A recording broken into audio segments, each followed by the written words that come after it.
Imaginez une station d'épuration qui se fondrait dans la nature. Eh bien, c'est le cas des filtres plantés de roseaux. Apparus en France dans les années 80, les filtres plantés de roseaux, ou FPR, se sont surtout développés à la fin des années 90. Aujourd'hui encore, cette technologie a toujours du succès. Quel est leur rôle? Comment fonctionne-t-il? Quels sont leurs avantages et leurs inconvénients? C'est ce que nous allons découvrir. Les filtres plantés de roseaux comptent parmi les filières d'épuration à culture fixées sur support fin.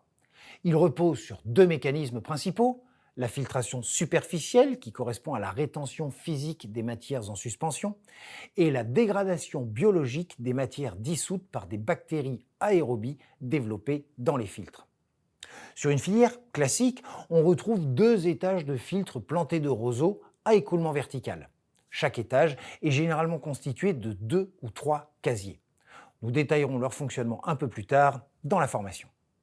Les filtres plantés de roseaux sont principalement utilisés pour le traitement des eaux usées domestiques des petites et moyennes collectivités.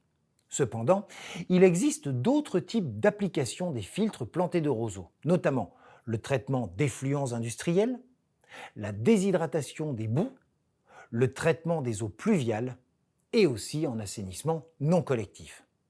Sachez qu'en France, les filtres plantés de roseaux sont alimentés directement avec les eaux usées brutes simplement dégrillées.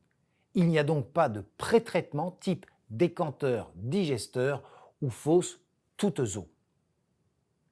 Vous vous en doutez, comme toute station d'épuration, les filtres plantés de roseaux présentent des avantages mais aussi des inconvénients. Commençons par les avantages.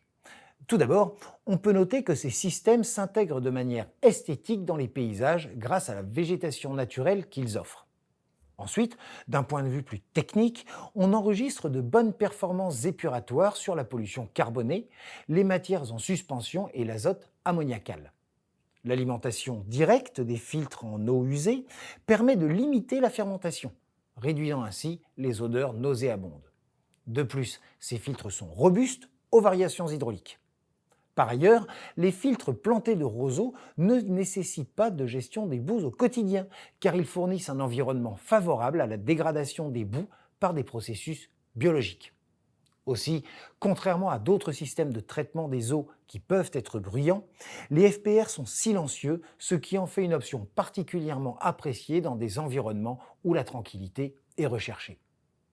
Il est également important de mentionner la simplicité d'exploitation et d'entretien, la faible consommation énergétique et le faible coût de fonctionnement. Voyons maintenant les inconvénients.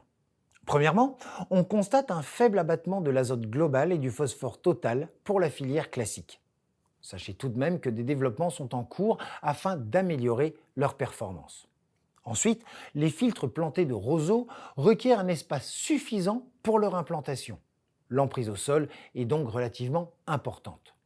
Concernant les roseaux, il convient d'effectuer un désherbage manuel durant leur pousse, ce qui peut s'avérer fastidieux. L'apparition de plantes indésirables peut aussi rendre l'entretien un peu plus contraignant. Enfin, bien que la gestion des boues ne soit pas une tâche quotidienne, elle demande tout de même un entretien périodique pour garantir le bon fonctionnement du système à long terme. En effet, au fil du temps, les boues s'accumulent et le curage de ces boues représente une opération lourde. Ce qu'il faut retenir: les filtres plantés de roseaux font partie des filières d'épuration à culture fixées sur support fin.